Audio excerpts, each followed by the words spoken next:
What is going on, everybody? Welcome back to the greatest city in the world, Wrestling City. As always, I'm Ryler, and today we are going to be reacting to a video from Wrestle with Andy, and it is titled Bad Guys, Wrestling's Greatest Heel Turns. So I am recording this on Monday afternoon, so that is 2 days after Elimination Chamber 2025, with obviously the elephant in the room, John Cena finally turning heel. And that's got me thinking, what are some of the other most infamous heel turns in wrestling history? Not just WWE, but I'm assuming this is going to include WCW as well. So, okay, yeah, let's get it started. At some point during your wrestling career, you're going to have to shift your alignment on the heel babyface chart. And while it usually creates more opportunities to make money in merchandise if you go from being a villain to a hero, doing the opposite can be a lot of fun too, as it allows performers to have a lot of fun during the process. Obviously, Dom's going to be on this too, I'm assuming. I mean, one of the craziest transformations from a good guy to a bad guy. You would have never thought he got as far as he has, but my man getting the biggest heel reaction currently. Still. But what are some of the best examples of this in wrestling history? Well, that's exactly what we're going to be looking at today. So join us as we take a deep dive into Dark Side, wrestling's greatest heel turns. Of course, as always, if we're going to start anywhere, we really should do so with a big example. And perhaps no bigger example of a successful heel turn in all of wrestling history exists than the time Hulk Hogan dropped the big leg on Randy Savage and formed the NWO. Yes, this moment was extra impactful because for over a decade prior to it, the Hulkster had been the ultimate babyface, someone so popular he was able to rocket the industry into its first boom period and become a bona fide pop culture phenomenon in the process. Completely changed everything. Whether you watched wrestling or not, everyone knew who Hulk Hogan was in the 80s. The only problem with that, though, was that as the 90s came around, fans were starting to tire of his antics as they'd grown pretty repetitive and stale. On top of this, those same kids who'd originally served as Terry Bollea's Hulkamaniacs were now a little older and looking for something edgier to get behind. I like how I'm saying yeah with all of this, you know, like, yeah, I agree, but I was born in 2000, so this is all before my era, but it's undeniable the impact Hulk Hogan had, even though we may feel a bit different about him now, and I do too. I mean, when he was on Raw, boo that man, but yeah, his heel turn, him joining the NWO, you'll see the trash was filling the ring. People despised him. One of the greatest heel turns. I think it's the best way to start out this video. They would soon find in the likes of Stone Cold Steve Austin over on Raw. But before Austin could really take off, it would be WCW who first stoked the flames of the second boom period when, after a couple of years of getting routinely booed by fans in the Southern wrestling promotion, it was decided for Hogan's sake that the best thing to do was to turn him heel. Sure, he may have been hesitant to go with this at first, but once he was convinced by, at the time, WCW boss Eric Bischoff that it was the right idea, he went down to the ring during the match pitting Kevin Nash and Scott Hall against Macho Man Randy Savage, Lex Luger, and Sting at July 7th, 1996's Bash at the Beach, and shocked the world by siding with the heel Invaders. Hell, so shocking was this that fans in attendance immediately began raining garbage down on the ring as Hogan got on the mic and told them all to stick it. But why did they react so viscerally if they were already booing him? Well, as it turns out, Hulkamania was a lot like that favorite toy you had when you were a child. Sure, you might think you're too old for it after a certain point and so don't want to play with it anymore, but as soon as your parents gave it away, you're bound to miss it. Basically, everyone watching that night suddenly remembered how big a part of their childhood the Hulkster had been, and so seeing him now reject them hit them in a way they weren't anticipating. And the anger this created helped to propel WCW to an 83-week winning streak in the ratings against their competition. Just think about that, man. 83 straight weeks. So it's not like this was just a few weeks here and there, but for over a year straight, because of this, the NWO, I mean, that was why they were on top, above WWE or WWF at the time. Crazy. I mean, yeah. as the NWO angle became, for a while at least, the best thing in the industry by a country mile. But it wasn't the only time Hogan was involved in an iconic heel turn, of course. That said, on those other occasions, he'd be the babyface getting turned on. Yes, Andre. as the top star of 1980s WWF, everyone wanted a shot at Terry Bollea and his world title, which was exactly why Andre the Giant decided to step to the dark side in 1987. And like with the prior example, the reason this one hit so hard was because for years before that, fans in New York were conditioned to see Andre as nothing less than a perennial babyface, someone who they could always cheer for no matter what. Come the time of WrestleMania 3, realizing his career was winding down and that he'd never been able to win the WWF title, the Frenchman decided to get mean in order to secure his final shot at the prize. So that was why, during a segment where Hulk Hogan's then 3-year-long WWF title run was being celebrated by the kayfabe WWF president, Jack Tunney, the Giant confronted him with Bobby Heenan in tow, informing him that his time was up. Ripped off the shirt. In order to solidify this point, he tore the crucifix chain off Hogan's neck, with his reasoning being that the Hulkster had hogged the spotlight for too long, and that now it was Andre's turn. I can't imagine if I was a kid during that time period how impactful these moments must have been. I didn't start watching wrestling until I was like 9 or 10 years old, and while I was younger, that was at the time of like when Jeff Hardy was WWE champion, and I already knew that something was up with wrestling. Like I had that sense to know that something was a little fishy about it. You know, it wasn't the same as UFC. But back then, it was literally, I saw at one point Eric Bischoff on 83 Weeks was talking about how at one point I think it was Saturday night's main event, 25% of the television audience, it was something around 25% of the television audience was tuned in for that show. So just think about that, 25% of the entire TV audience, not just wrestling, but of all cable. So when stuff like this happens, like Hulkamania, Andre, turns his back on him, I guess when Macho Man he might include later too, I can't imagine how big of a moment this must have been. This must have been devastating for all those little Hulkamaniacs. And you all know what happened next. The two Titans clashed in the Pontiac Silverdome a couple of months later in front of an alleged 93,000 fans, with the moment where Hogan slammed Andre still being considered by many to be the most iconic scene in the history of the industry. Sadly, though, the Giant wouldn't be able to get the title that night, though he would get a brief token reign a year later, which at least meant he could check such a goal off his bucket list. That's fair. Of course, when it came to the man who won the belt after him, however, well, he'd have a much longer run on top. A run which eventually led to him going heel on Hulkamania, too. Who are we talking about here? Why, Randy Savage. Of course. Yes, while the WWF title had been vacated following the controversy surrounding Andre winning it at February 5th, 1988's The Main Event, a new champion was to be decided in a one-night tournament at WrestleMania 4 a month later. And it was at this event that the Macho Man finally rose to the top and took the belt for his own.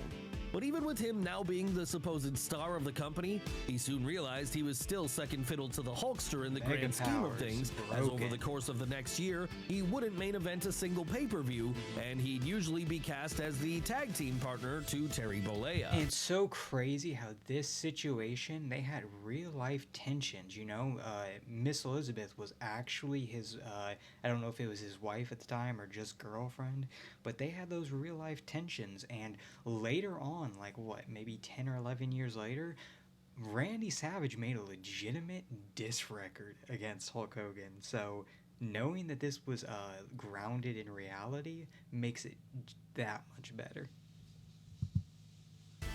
Needless to say, then, this eventually caused frustration to build up within him, frustration which was only intensified after Randy came to believe that Hogan had eyes for his wife Elizabeth. So really, it should have come as no surprise when, at the Main Event 2 on February 2nd, 1989, the champ finally snapped and attacked his partner. Sorry about that, y'all. There's a lot of background noise. I am hoping that it is not going to be an issue for the rest of this video. Let me Powers formally exploded in front of everyone's eyes. And with the pair now at odds, it meant that the obvious place to book the showdown between them would be at WrestleMania 5 the next month, a match which probably represented the high watermark of the Golden Era overall. Hell, so successful was both this bout and the Mega Power story around it, it's still to this day widely considered to be one of the greatest angles in wrestling history. Of course, it's only remembered as well as it is because of that iconic heel turn where Savage lambasted Hogan for having lust in his eyes, something many believed he was justified in believing, as the Hulkster had always been something of a secret heel. That's the thing about this too, besides just the reality, also the fact the bad guy it's not the fact that they're doing bad stuff just to do bad stuff. They actually have some logic behind it, and that's what we're seeing a lot more nowadays too. But this was one of the best examples of that type of situation where it's a bad guy that you can understand the logic behind their actions, but they go about those solutions the wrong way. It's a better way of storytelling for sure. But he wasn't anywhere near as justified in becoming a villain as our next subject ultimately was, because when Shawn Michaels faked an injury in order to win a match in the spring of 2008, it incensed Chris Jericho so much he had little other choice but to go to the dark side in order to get even. Let's rewind for a second though in order to give some more context. Basically, after retiring Ric Flair at WrestleMania 24, Shawn Michaels found himself being targeted by the Nature Boy's old stablemate Batista, and so heated did the subsequent feud between the two get that at a certain point, a special guest referee was called to officiate their match at April 27th's Backlash in the form of Chris Jericho. As far as Y2J was concerned, however, he had no favorites in this beef. No, he only wanted to call things right down the middle. So when HBK faked a leg injury in order to get the advantage and the eventual win that night, the first ever undisputed champion couldn't figure out why fans continued to cheer for him. So really, it's easy to see why the Canadian decided to reject fans at this point and morph into a new character, one which refused to give them anything they wanted anymore. And this included no longer having his loud, garish promo style or his colorful ring entrances. No, instead, he would wear a suit and tie to the ring and speak softly, a move which was heavily inspired by both former AWA World Champion Nick Bockwinkel. When I first started watching wrestling, I think Jericho was probably one of my original wrestlers that I hated. I loved the heels. I loved Randy Orton at the time, you know, when he was bald, a menace attacking Triple H, the McMahon family. But Chris Jericho, I never got behind, and I always loved Shawn Michaels. So when I first got into wrestling and all that was going on, and then he became the world champion, I was like, this man. So I guess it worked, right? And the character of Anton Chigurh from No Country for Old Men. But while this was initially designed to be unpopular with fans, it ended up being the best thing Jericho could have done in the long run because it completely reinvigorated him and turned him into a true main eventer in Vince McMahon's eyes for the first time in his career. On top of that, the subsequent feud he had with Shawn Michaels was so good, it still has to rank among the best of all time to this day. In fact, if you really wanted to, you could make a solid argument that this was the high point of Y2J's career in general. Of course, if rumors are to be believed, over in AEW, he's on the verge of starting what's sure to be another career-defining program as he becomes the surrogate for the Elite by feuding with CM Punk upon his return to Jacksonville. And if Punk returns as a heel here, as some suspect he might, it wouldn't be a role he's a stranger. Oh, is this from... Okay, this is from May 17th, 2023. I was about to say, what are they talking about? Okay, a little outdated, how quickly things change in the wrestling world. Or two. No, quite the opposite, in fact, because back in 2012, he had an all-time great villainous turn when he laid out The Rock with a GTS on Raw 1000. But why was this so impactful? Well, it was because it came right in the middle of his legendary 434-day run with the WWE title. Yes, this reign was so long that needing to freshen things up at a certain point, Cool Mo D Punk decided to shift allegiances after a while in order to stay at the top of his game. And who better to turn heel on than one of the most popular wrestlers of all time then? After all, if you want to get maximum impact from anything you do, you go after someone with the star power of The Rock. Of course. But this this was more than about just targeting a big star, of course, because only moments prior to eating it go to sleep, the Great One had announced his intentions to fight whomever the WWE champion was by the time the following year's Royal Rumble rolled around. So seeing perhaps the greatest threat to his title reign yet, the Second City Saint realized he needed to establish dominance early, and that the best way for him to do this was with a well-placed knee to the face. Sure, it would eventually come back to bite him, as at the Royal Rumble. I remember this was one of the only pay-per-views before WWE Network, before Peacock, before we could just pay this monthly subscription and watch your upcoming WWE event. We had to pay $60, $70, $80 to watch them individually. And I remember saving up, begging my parents to purchase Royal Rumble 2013 for me, and I was such a big CM Punk fan. I was, in my head, I knew logically that The Rock was going to win this match, but I was in denial still. I was like, there's no way he's gonna win. And then I order it, John Cena wins the Royal Rumble, and then in this match, The Rock wins. I can still feel that my teen angst at the time, how mad I was. I can still feel those feelings within me. This was devastating to childhood me. Following January, The Rock ended the reign of Punk, but prior to that, it gave him a fresh coat of paint for the next 6 months in between, where he now got to take on a whole host of babyface challengers, such as Ryback and John Cena. And it also meant that once he returned to the babyface side of the equation in the summer of 2013, audiences everywhere were more than happy to have him back on their side, as it felt new all over again. Of course, it wasn't long after this that he'd be gone altogether, something which left a huge hole in the main event scene. Luckily, though, that hole would eventually be filled up by The Shield, up until the point that Seth Rollins did the unthinkable and broke the band up by turning heel, that was.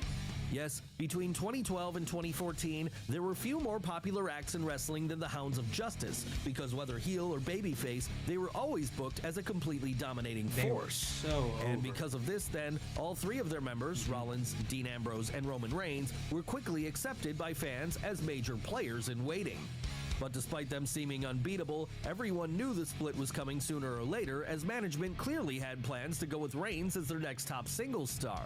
The only question was, when would it happen and who would be the one to instigate it? A question which was finally answered on the June 2nd, 2014 episode of Raw, when the Architect broke everyone's hearts by laying out both of his stablemates with a steel. So quick story time. I do remember that when this event was going on, this was in 2014. This was when they were feuding with Evolution. And this Raw, I can specifically remember because this is still when I was, I think, in middle school. I had an early bedtime and I was in trouble for something. I don't remember exactly what it was. And I wasn't able to go on my phone, but I had a second, smaller, tablet or iPod Touch. And I can vividly remember when this happened, when Rollins swung that chair and hit him. I had my iPod and I was watching Raw under my covers so my parents wouldn't see me.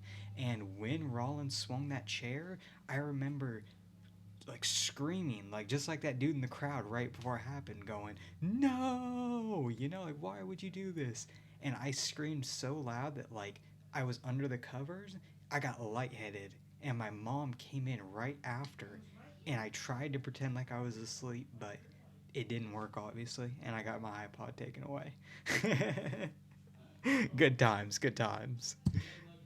Chair. Why had he done this? Well, seeing better opportunities for himself if he joined up with the villainous Authority instead, Rollins decided he no longer needed his old friends. And while it wasn't a popular decision as far as fans were concerned, it's hard to argue it didn't work out well, as later that month he'd win the Money in the Bank contract, a contract he eventually cashed in on during the main event of WrestleMania 31 in March of 2015 to become WWE champion. He saved that main event, really, too. Then, for this reason alone, it has to rank as one of the most successful heel turns of all time, though it doesn't make it hurt any less that we'd have to sacrifice one of the greatest stables of all time in order to get there. Yes, while the Shield would reunite a couple of times in the years following, it would never be the same as it was that first go-round. Still, you could argue its original purpose had been served by now anyway, as all three members are amongst the top stars of the industry, even if Dean Ambrose has since reverted back to his old name of Jon Moxley over in All Elite Wrestling. And he's not the only Crazy former how it WWE evolved. star who's currently riding high down in Jacksonville at the moment. No, his fellow Blackpool Combat Club member Bryan Danielson is doing the same as it happens. But before he jumped ship and became All Elite, he was having a career highlight run of his own when in late When he turned on 2018, he AJ? introduced fans to the new Low Daniel blow. Bryan. Of course, the reasons this one was so notable was because only a few months prior, the American Dragon had returned from a career-ending head injury and picked up right where he left off as WWE's most beloved babyface. Yeah. Seriously, if you wanted to find someone else who had such a natural connection with Would've live never crowds thought as it. Bryan did at this point, you'd have to go back to the days of Mick Foley and Eddie Guerrero. Yes, and movement that's what was made it all the more impressive unbelievably that on the November 18th, 2018 episode of SmackDown, he was able to get the same people who'd hijacked WrestleMania on his the behalf ref not to boo looking. him when he turned heel on AJ Styles and stole the WWE title from him. Sure, you could argue that this was a baffling move, as there was still plenty of It was the mileage right left in move. going with the Washington native as a top babyface. But in the end, it worked out for the best, as the new Daniel Bryan proved to be the most entertaining This person on the reign was roster pretty for a good. while. Seriously, whether it was lambasting fans for eating meat, having a dream match against Brock Lesnar, or Planet- creating was it his own Planet's custom-made hemp champion? title, this new heelish incarnation of the WWE champion proved to be a masterstroke. And it even saw him get to flip the script on his own iconic WrestleMania 30 moment when, at the showcase of the Mania. Immortals in 2019, rather than play the conquering hero overcoming evolution, Bryan played the dastardly heel standing in the way of Kofi Mania. So when he fell to Kofi Kingston at this show and lost the WWE title to him in the process, it created a moment so iconic it'll likely still be talked about for decades to come.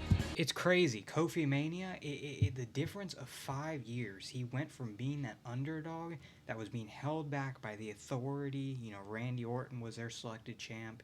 And then he came back, prevailed, overcame all those odds, and won in the main event at WrestleMania 30. Just 5 years later, he's in that exact opposite role.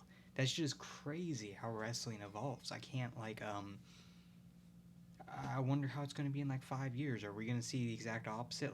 Is Cody Rhodes going to be that old person, old guard, hold back somebody that we're just casually watching in NXT now, isn't even on our radar yet? It's just crazy to think about. That said, it remains to be seen if it'll be as iconic as the next heel turn we're about to discuss, because even if it happened all the way back in 1980, old school fans still remember the time Larry Zbyszko turned on Bruno Sammartino. But why is this one remembered as much as it is? Well, that's because for years beforehand, Bruno had been the real-life mentor to Zbyszko, someone who'd begun training him in the early 1970s and who'd then stood by his side while he worked his way up the ranks of WWF over the rest of that decade. Of course, while Larry was making a name for himself, though, it was Sammartino who was standing tall as the world champion for most of this period. So when 1979 rolled around, as the student decided he wanted his shot at being the top dog himself, he'd have to challenge his teacher in order to earn this. Not that Bruno had an issue giving him his shot, of course. No, as always, the Italian was someone who took on all comers. What he did have an issue with, however, was that following their subsequent bout on January 22nd, 1980, Zbyszko attacked him with a wooden chair after being unable to get the win. And he wasn't the only one who had an issue with this, because This with it probably being made an people era where riot kayfabe back was then. still a closely guarded secret, and some in the audience continued to believe what they were seeing was real, the heat for Larry going forward was nuclear. But of course, behind the scenes, Bruno and Larry continued to be good friends, enough to where, during their subsequent program throughout the remainder of the year, Sammartino made his opponent look consistently strong, even if he never did beat him. That said, Zbyszko would always be able to hang his hat on the fact that his heel turn was so successful, it drew over 36,000 fans to Shea Stadium on August 9th, 1980, that That's then crazy. proceeded to watch him take on the champ in a bloodbath of a steel cage match. And the whole thing also served the dual purpose of helping to keep Bruno strong enough to the point that, even if he'd already dropped his WWF title to Bob Backlund by then, he was still seen by many as the real top star of the promotion. So perhaps this fact stuck in Backlund's brain and gave him a chip on his shoulder he never forgot about then, because years later in 1994, he'd finally snap when he came back to show the next generation how it was crazy. done. And was in the process disrespected by Bret Hart, at least as far as he saw it. That's right, it was during the New Generation era that, following a return to New York, former WWF champion Bob That Backlund belt. found the landscape looking very different to the way he'd remembered it. And this was because he was no longer the technical wizard respected by all his peers. No, that spot had now been taken from him by the Hitman. I've seen some of this. So, angry over this, and angry over the perceived lack of honor this current generation had, Backlund turned heel on the fans, and in doing so, became the most interesting he'd ever been. Yes, well, he may have been a big draw in the early 80s, that was all based on his matches. As far as his promo skills were considered, though, they were always a little more vanilla, which was why it came as such a surprise he had a great character like Mr. Backlund in him. A character which basically... Sorry, yet again another noise. Let's try and finish this out. Need to preach the old ways of doing things at all times. Of course, this led to him challenging Brett on a number of occasions throughout 1994 and 1995 then. And it was during one of these that with a little help from Owen Hart and a well-placed towel, he actually managed to beat the Hitman to win the WWF title for a second time. In 1994? Sure, this title reign proved to be short-lived as just 3 days later he'd lose it to Diesel in 8 seconds at a Madison Square Garden house show. On a house But show. even if that was the case, the very fact he'd been given the ball to run with again at all proved just how successful the Mr. Backlund character had been and just how much longevity it ended up adding to his already storied career. That said, this is small time compared to the longevity a heel turn is given our last subject of today, because heading back to the current time period, despite struggling to get over in any meaningful way while he was the happy to be there white meat babyface son of Rey Mysterio, as soon as Dominic Mysterio turned on his father and joined the Judgment Day, he unlocked something within him which instantly transformed him into a star. Revitalized, and yes, part of this was that he was now in on the joke of him being spoiled while growing up. Hell, so hard did he lean into this aspect of himself following his fall to the dark side, it soon became the thing people loved the most about him. But then, how couldn't it be? Because seeing Dom spend a night in prison, only to then come out of the situation acting like a man who's seen hard time, is so entertaining that it's almost hard to boo him. And when you combine this with the fact that his ambiguous relationship with his mommy, Rhea Ripley, has been the most entertaining thing on Raw in years, it's a surprise he hasn't been turned back. Man, I missed this. For what he was just saying, I imagine he will turn babyface within the next year or two, is what I'm predicting. We'll see if that holds up. But when he was with just Rey, he was simply just Rey Mysterio's son. So being able to see him get this opportunity, this completely saved and changed his career, because it unlocked that side of him that we weren't able to see previously. And now he gets probably still the loudest reactions on Raw. Only good part about Judgment Day. Babyface yet. Yes, we're sure this will happen eventually, as like with all the best heels, his final form is inevitably going to be getting over in a big way as a fan favorite. But before that happens, he can rest safe in the knowledge he's doing his job so well that the heat he receives on a weekly basis is often nuclear. And what an achievement that is for someone who only a year ago felt like a lost cause, the next incarnation of other failed second-generation stars such as Eric Watts or David Flair. We suppose it just goes to show how effective a great heel turn can be then. Yes, as we've seen today in all the examples we've looked at, if you're ever in need of refreshing your character, you don't need to create a new moveset or even come up with a new entrance theme. Now all you have to do is tap in to your dark side. It's crazy to see. So that's the wrestling's greatest heel turns according to Wrestle with Andy, and it is just crazy now that we've this was from a year ago, but seeing now with John Cena's heel turn, how true that stands. It ages so well because John Cena just revitalized his career. Not to say that it needed revitalizing, but you get what I mean. We all didn't think that was going to happen, and all of us, the hype for WrestleMania, a lot of people, me included, were struggling to find that good, crazy storyline to cling on to going into WrestleMania this year. But now that this heel turn has happened, so many people are looking forward to it, looking forward to Raw and SmackDown this week. So, yeah, these are some great picks. Another great video by Wrestle with Andy. If you want me to react to any more of his videos, let me know. Don't forget to like, subscribe, come join the greatest city in the world, Wrestling City, and comment below. Let me know which heel turns on here you actually witnessed that shocked you the most. And that's about it. I will see y'all next time. Peace.